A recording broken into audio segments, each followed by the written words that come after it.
나타났으니 율법과 선지자들에게 증거를 받은 것이라. 곧 예수 그리스도를 믿음으로 말미암아 모든 믿는 자에게 미치는 하나님의 의인이 차별이 없느니라.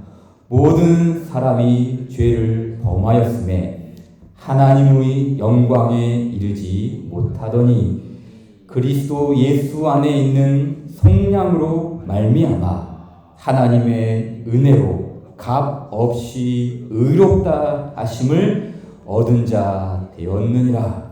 이 예수를 하나님이 그의 피로써 믿음으로 말미암는 화목 제물로 세우셨으니 이는 하나님께서 길이 참으시는 중에 전에 지은 죄를 간과하심으로 자기의 의로우심을 나타내려 하심이니 곧 이때에 자기의 의로우심을 나타내사 자기도 의로우시며 또한 예수 믿는 자를 의롭다 하려 하심이라. 그런즉 자랑할 때가 어디 있느냐? 있을 수가 없느니라. 무슨 법으로냐? 행위로냐? 아니라 오직 믿음의 법으로니라. 그러므로 사람이 의롭다 하심을 얻는 것은 율법의 행위에 있지 않고 믿음으로 되는 줄 우리가 인정하노라. 아멘. 이제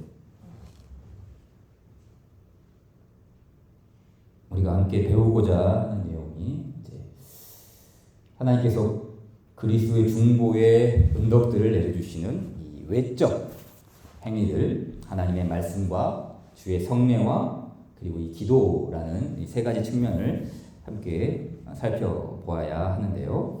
그 전에 이제 그 외적 수단들을 들어가기에 앞서서 간략하게 이 복음에 대해서 조금 다시 한번 우리가 상고할 필요가 있겠다 싶습니다. 왜냐하면 나중에 또 말씀드리겠지만 이 외적 수단들이 복음과 결부되지 않으면 이 외적인 수단들이 우리의 행위가 될 수 있기 때문이죠. 그래서 이 시간에는 좀 짧지만 복음에 대해서 우리가 다시 한번 좀 제고하고 그리고 익히 아는 것들을 다시 한번 또 확인하고 또 몰랐던 부분들이 있으면 우리가 다시 한번 이 주의 말씀에 의해서 그리스도의 복음이 무엇인지를 함께 생각하는 시간을 갖도록 하겠습니다.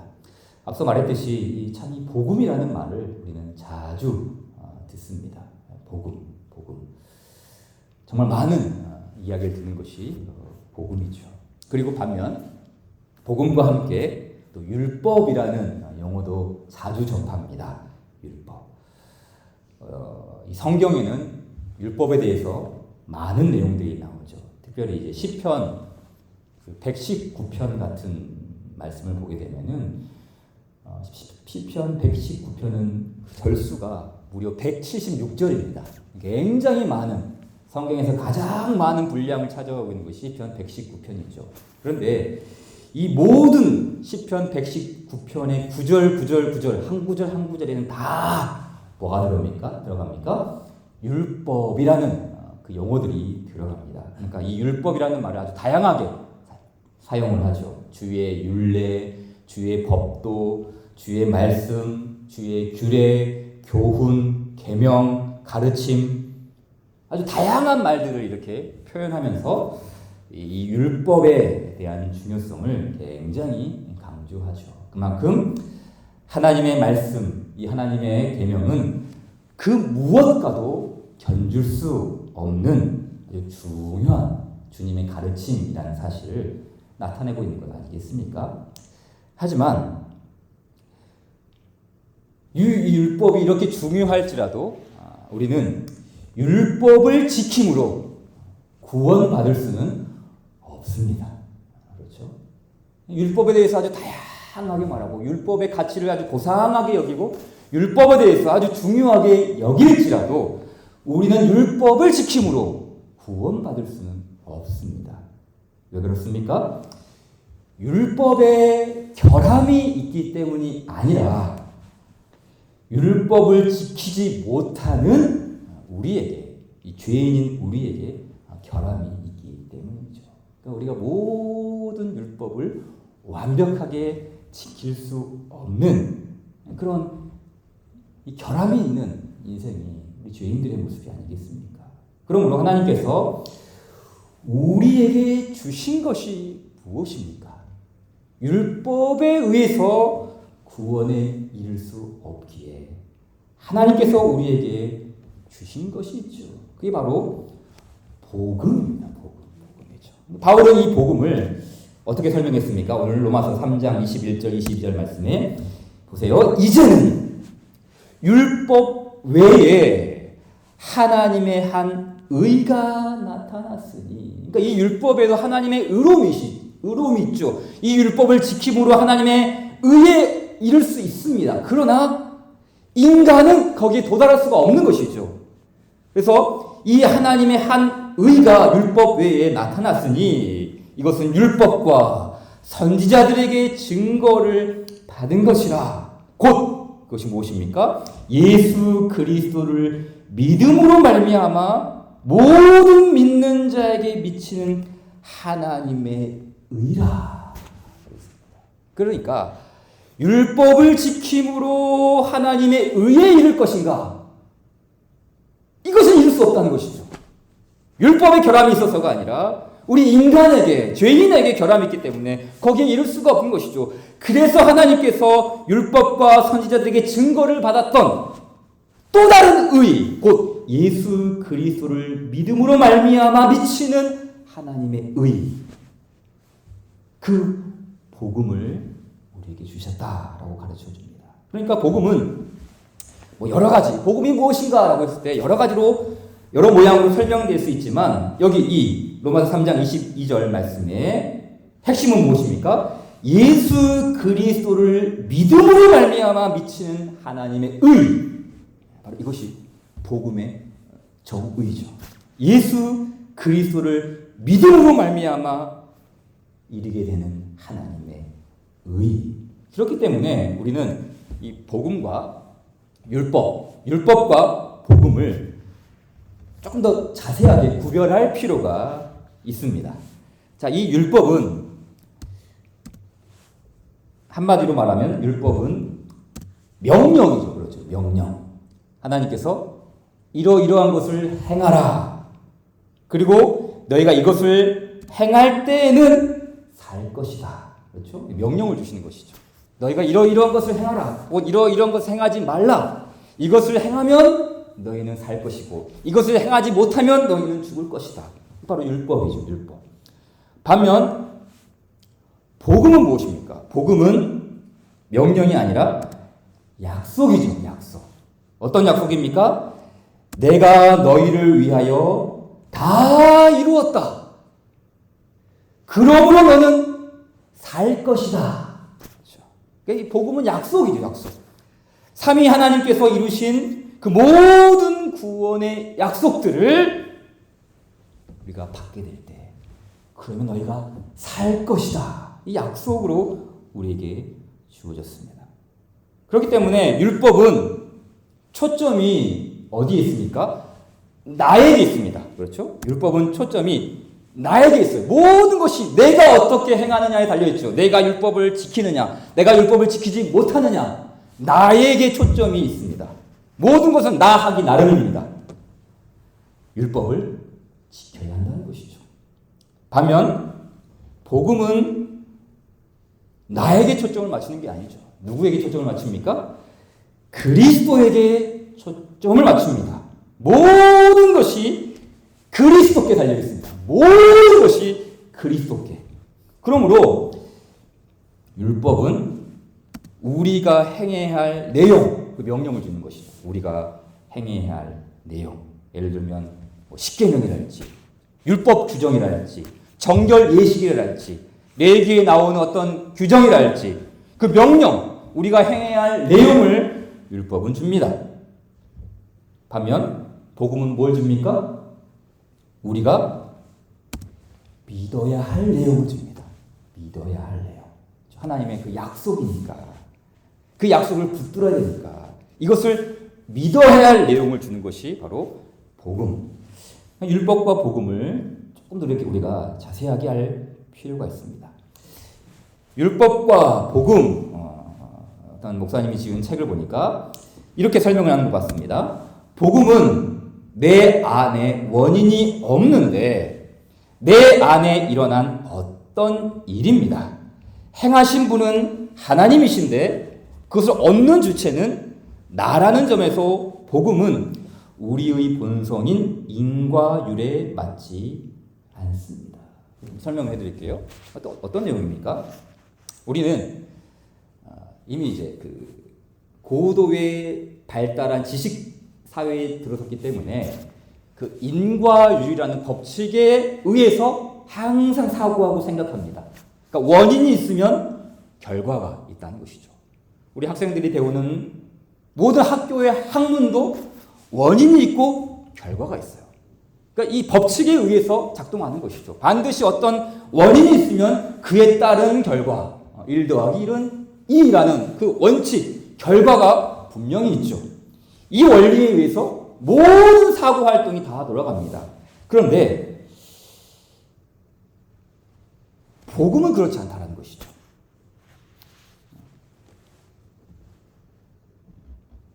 복음은 인과율에 맞지 않습니다. 왜 그렇습니까? 보세요. 분명히 모든 일을 행하신 분은 예수님이죠. 예수님께서 모든 일을 행하셨어요. 그게 원인이에요.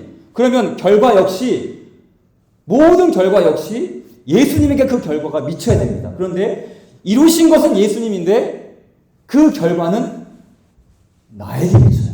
예수님을 받는 사람들에게 미칩니다. 신자들에게 그 결과가 이르게 되죠. 인과율이 맞지 않습니다. 그러니까 이 현대 사상에 딱 들어맞은 사람들 생각 속에는 복음이 들어올 수가 없는 거예요. 아니, 원인이 있으면 결과가 이렇게 와야 되는데 어떻게 예수님께서 이루신 그 일이 나에게 올 수 있느냐? 이치야만 한다는 것이죠. 합당하지 않는다는 것이죠. 정상적인 사고에 들어맞지 않다라는 것 아니겠습니까? 그러나 복음은 인간의 그 사고와 사상을 초월하는 것이 복음이죠. 시간과 공간을 뛰어넘으신 그 신 하나님께서 시간과 공간 속으로 들어온 것조차도 인간의 생각을 다 뛰어넘은 거지 않습니까? 그러니까 세상의 모든 종교는 이런 방식이 아니잖아요. 세상의 모든 종교는 인과율의 법칙이에요. 인과율의 법칙. 너희가 이것을 행하라. 그러면 이러한 결과가 너희에게 따를 것이다. 모든 종교란 게 다 이거예요. 이거죠. 그러니까 예를 들면 이런 것이죠. 어떤 사람이 물에 빠졌어요. 물에 빠진 사람을 구원하기 위해서 세상의 종교는 뭘 줍니까? 수영하는 교본을 줍니다. 수영은 이렇게 하는 것이고 5페이지에 자유형이 있고 10페이지에 배영이 있고 이렇게 하는 거야. 그렇게 너희가 배우면 이렇게 이거 그대로 행하면 너희는 살 수 있어. 이게 세상 종교죠. 이게 일반 종교의 원리죠. 인과율이죠. 그런데 기독교는, 그리스도교는 그게 아니죠. 물에 빠져 죽어가는 사람들에게 수영 교본을 주는 게 아니라 그리스도께서 뛰어들지 않습니까? 그리스도께서 뛰어들으셨어요. 자신을 내주시고 우리를 건지시죠. 그러니까 이게 일반 종교와 그리스도교의 분명한 차이점이죠. 인과율에 맞지 않은 것이죠.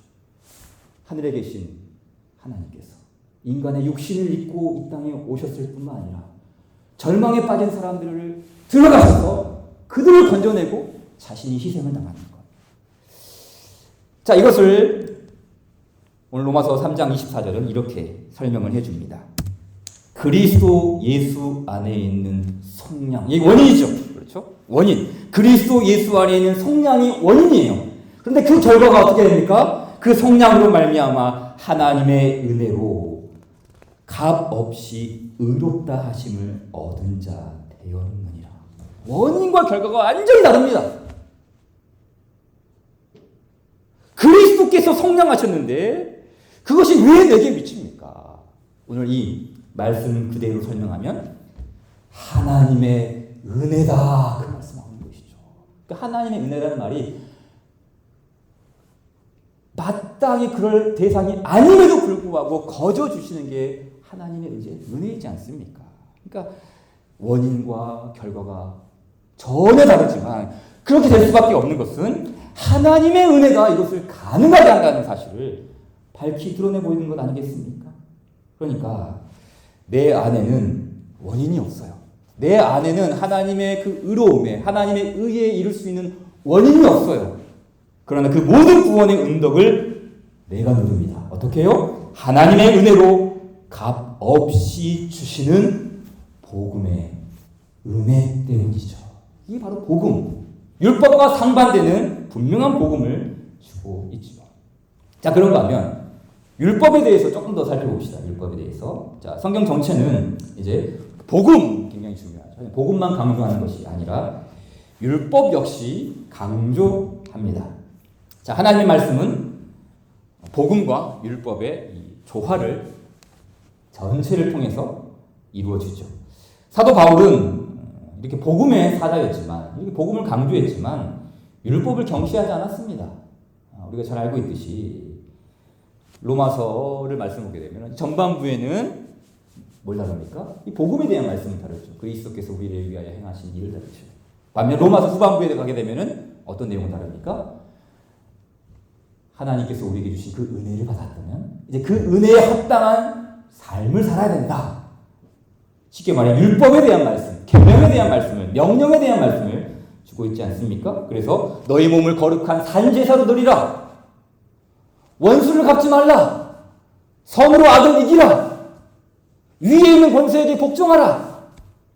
형제를 비판하지 말라. 다양한 형태로 구약의 율법의 말씀을 신약에서도 여러 모양으로 명령하고 있지 않습니까? 구약의 율법을 이렇게 여러 모양으로 적용하는 것이죠. 이런 이제 이 율법의 모습을 종교개혁가인 칼빈 목사님은 세 가지 용도로 이렇게 이 율법을 분류했습니다. 자, 아래서부터 좀 보겠습니다. 율법은 이제 세 가지 용법으로 이렇게 사용된다라고 이렇게 가르쳐 주었어요.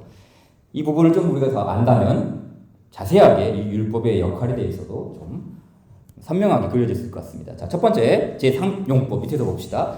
제3용법은 하나님의 뜻을 가르치며 권고하는 기능을 합니다.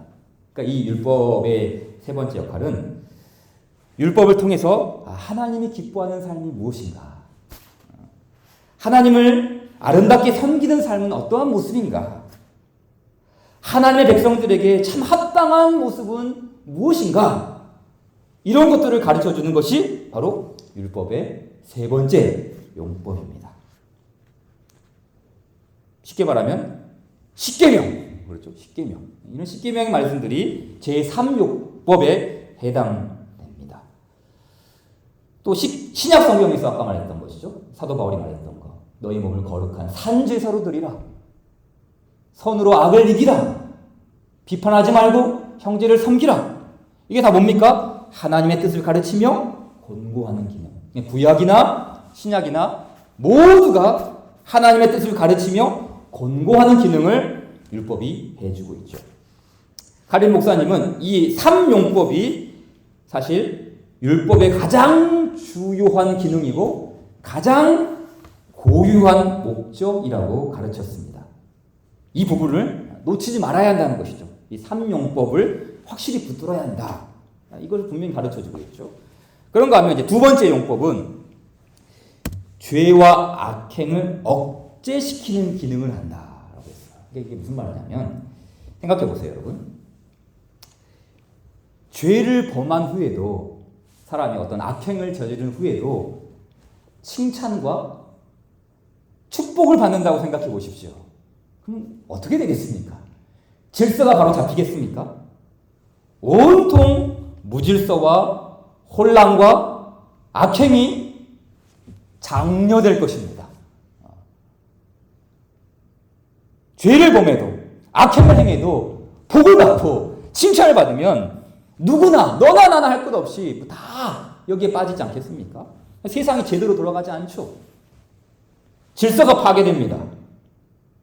그러나 범법자들에게 뭐가 있습니까? 형벌이 주어진다는, 그러니까 일반 우리 사회에서도 마찬가지 않습니까? 이 범법자들에게 형벌이 주어진다면 어떻게 돼요? 억제가 되죠.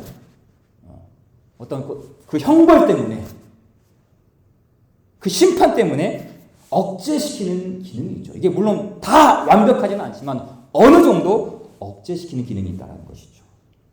율법 역시, 하나님의 말씀 역시 마찬가지입니다.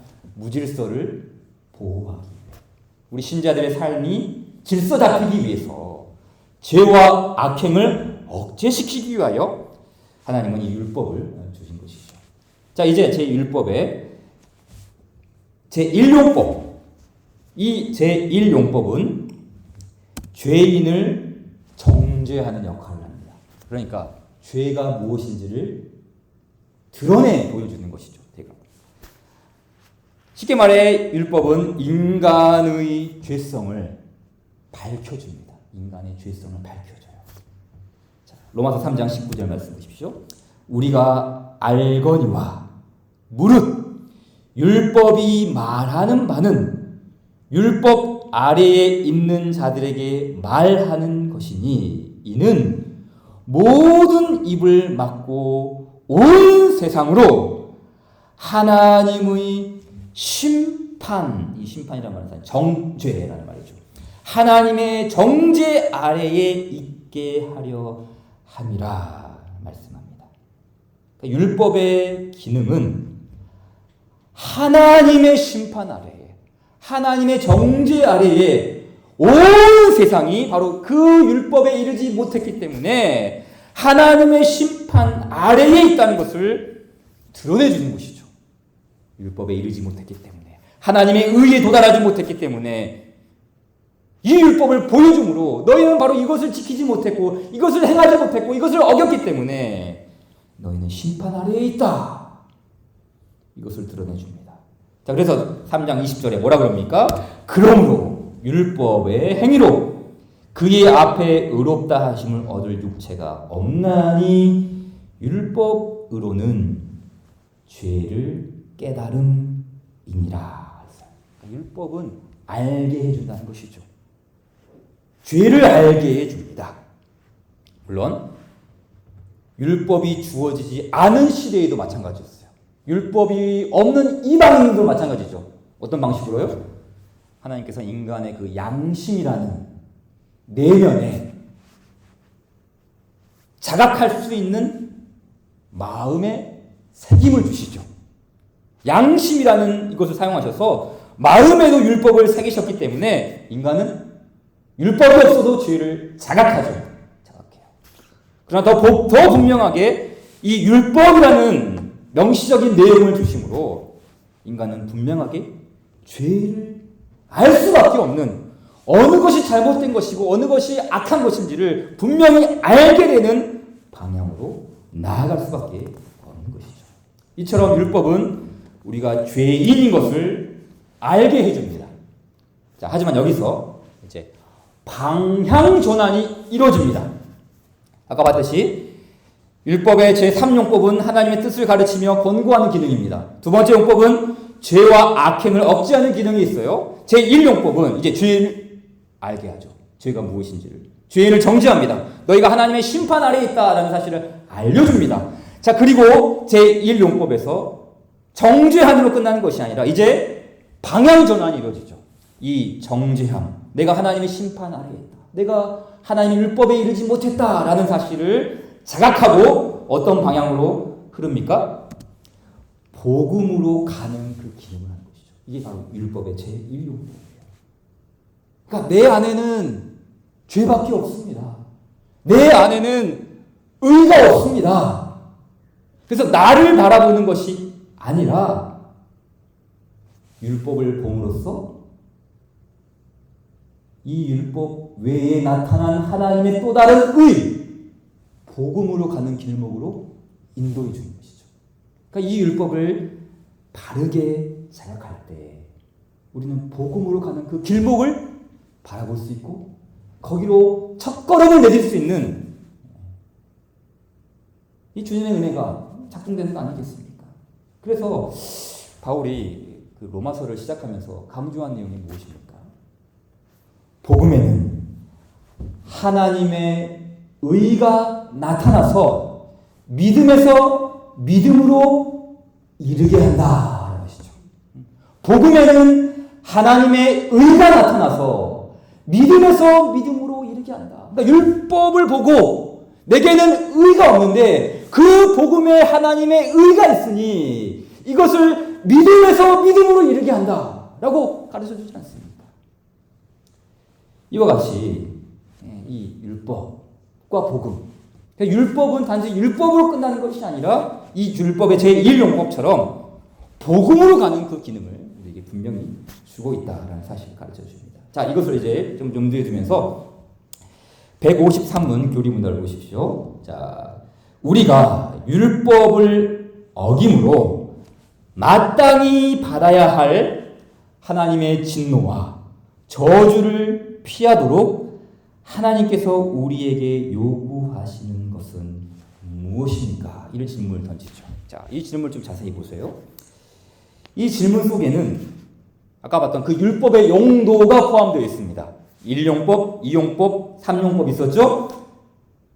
그럼 이 질문 속에 그 율법의 용도 중에 어떤 내용이 포함되어 있습니까? 하나님의 진노와 저주를 피하도록 하나님께서 우리에게 요구하시는 것은 무엇입니까? 어떤 용법이 해당되어 있습니까? 그렇죠. 제1용법이죠. 1용법. 율법을 어김으로 하나님의 진노와 저주를 피하는, 그렇죠. 하나님의 진노와 저주를 피하는 그 길을 지금 좀 암시하고 있지 않습니까? 복음을 유도하는 것이죠. 복음을 유도하고 있어요. 자, 그럼 이제 답을 봅시다. 답. 같이 한번 읽어볼까요? 시작. 우리가 율법을 어김으로 마땅히 받아야 할 하나님의 진노와 저주를 피하도록 하나님께서 우리에게 요구하시는 것은 하나님께 대한 회개와 우리 주 예수 그리스도께 대한 믿음과 그리스도께서 우리에게 자신의 중보의 혜택들을 전하는데 사용하시는 외적 수단들을 부지런히 사용하는 것입니다. 자, 세 가지를 이야기했습니다. 세 가지. 첫째, 하나님께 대한 회개. 둘째, 예수 그리스도께 대한 믿음. 셋째, 그리스도의 중보의 혜택들을 전하는데 사용하시는 외적 수단들입니다. 자, 이 세 가지 모두는 복음과 관련되어 있습니다. 자, 이 세 가지 모두 하나님께 대한 회개, 예수 그리스도께 대한 믿음, 중보의 혜택들인 외적 수단들 모두 복음과 관련되어 있고 또한 복음과 관련되어야만 합니다. 아까도 말했듯이 복음이 여기서 결부되지 않는다면 율법의 메커니즘으로 갈 수 있어요. 그러니까 내가 회개했기 때문에 혹은 내가 믿었기 때문에 또는 내가 외적 수단들을 사용했기 때문에 아주 잘못된 방향으로 흘러버리는 것이죠. 반드시 우리가 염두에 둬야 뭡니까? 그리스도께서 우리에게 행하신 그 약속, 그 복음, 율법 외에 나타난 하나님의 의, 그 복음을 붙잡는 방식으로 하나님께 대한 회개, 예수 그리스도에 대한 믿음, 그리스도 중보의 혜택들의 외적 수단들, 복음과 결부되어야 한다는 것이죠. 그래서 복음과 결부시켜서 회개를 말하고 복음과 결부시켜서 믿음을 말하고 복음과 결부시켜서 외적 수단들을 말해야 합니다. 만약 그렇지 않으면 회개, 믿음, 외적 수단 역시 무엇으로 변질되고 맙니까? 내 의, 내가 세운 내 의, 율법이 되고 맙니다. 그러니까 나는 회개했다. 나는 회개했어. 그러니까 나는 살 거야. 혹은 나는 믿었어. 내가 지금 믿고 있잖아. 그러니까 뭐가 되는 거예요? 믿음을 내가 믿고 있는 거예요. 그러니까 내가 믿기 때문에 내가 주체가 되는 것이죠. 아까 율법은 자기 중심이라고 했잖아요. 그러니까 내가 믿고 있기 때문에 나는 살 거야. 나는 지금 외적 수단들을 사용하고 있어. 그러니까 나는 구원받을 거야. 하나님의 구원 방편이 인간의 용도로 바뀌어 버리는 것입니다. 그렇기 때문에 우리는 이 복음, 내가 너희를 위하여 다 이루었다. 그러므로 너는 살 것이다. 모든 것이 그리스도께 달려있다. 그리스도 중심, 이 복음 중심의 회개, 복음 중심의 믿음, 복음 중심의 외적 수단들 고려해야 됩니다. 이것을 사용하지 않으면 우리는 교회에 나와도 뭐에 사로잡혀요? 내 의! 내가 지금 교회에 있잖아. 내가 지금 예배에 참석하잖아. 내가 지금 헌금했잖아. 그러니 내가 이렇게 했으니 나는 구원받은 사람이야.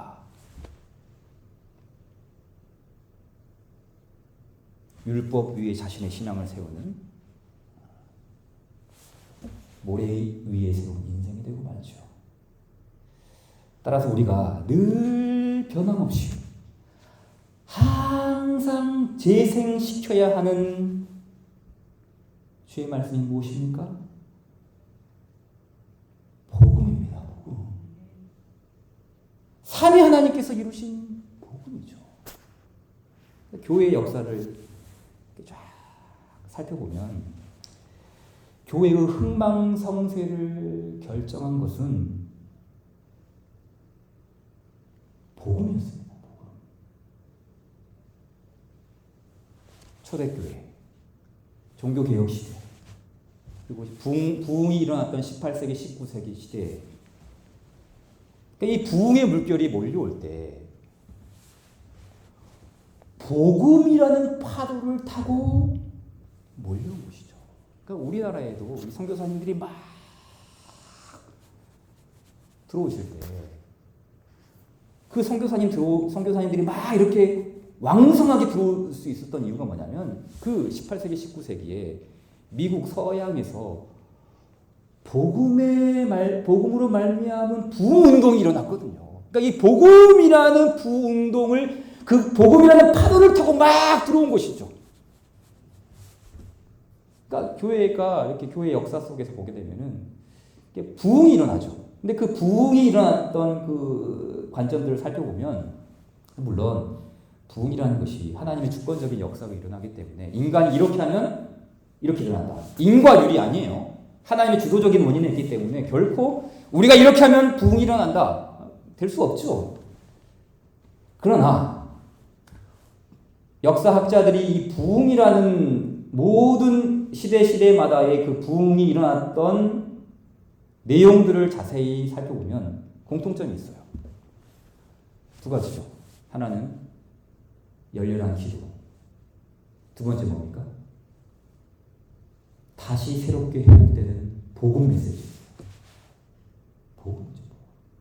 그러니까 부흥이 일어났던 그 모든 시대에는 하나님의 올바른 복음, 모든 것이 자기 종교성에 의해서 인과 율의 법칙에 의해서 이렇게 하면 우리가 이렇게 될 것이다 라는 그 인간 중심의 사고 속에서 그것을 폐하여 버리고 하나님의 복음, 하나님의 의에 이르는 그 복음이 온전히 교회에 선포되고 일어날 때 교회가 소생되었다는 것이죠. 이것은 교회의 역사만이 아니라 인간, 우리 개인의 삶도 마찬가지죠. 우리가 내적으로 공공하고 우리가 심적으로 궁핍함을 당하고 있을 때, 영적 침체에 있을 때 우리를 살리고 우리를 회복시키는 것은 다른 복음이 아니죠. 그리스도의 복음. 그 그리스도의 복음이 우리의 메마른 심령을 다시 소생시키시고 그 그리스도의 복음이 우리를 살리는 것 아니겠습니까? 그렇기 때문에 이 그리스도의 복음이 어떤 방식으로든지 선포되어야 돼요. 여기서 말하는 하나님께 대한 회개 역시 복음에 의한 회개가 되어야 돼요. 내가 이런 행동을 했으니까 잘못했군. 회개해야지. 이건 뭡니까? 그냥 거치에만 하는 거예요. 이 행동, 내면의 변화는 일어나지 않고 내가 이런 나쁜 행동을 했으니까 이거 잘못했어. 이거 회개해야지. 이게 뭡니까? 율법에 의한 회개죠.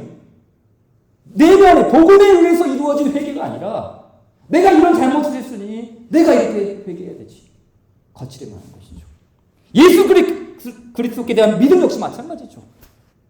계속해서 반복하지만 우리는 믿음을 믿는 것이 아니에요. 믿음을 믿는 것이 아니라 예수 그리스도께 대한 그리스도께서 우리를 위하여 행하신 그 모든 일들을 받아들이는 것. 이 믿음을 믿는 것이지 내가 믿음을 믿는 게 아닙니다. 그리고 외적 수단은 역시 마찬가지죠. 기도, 말씀, 성례 이것을 자동적으로 반복해서 행하면 이것이 구원에 이르는 수단이 됩니까? 아니죠. 복음에 의하여 이루는 외적 수단들이 하는 것이죠. 우리의 내적인 심령, 우리의 돌같이 굳은 마음, 교회의 영적 침체, 다른 데 있지 않습니다. 우리를 살리는 원동력은 그리스도의 복음에 있는 줄 믿습니다. 우리 찬송 268자 갑시다.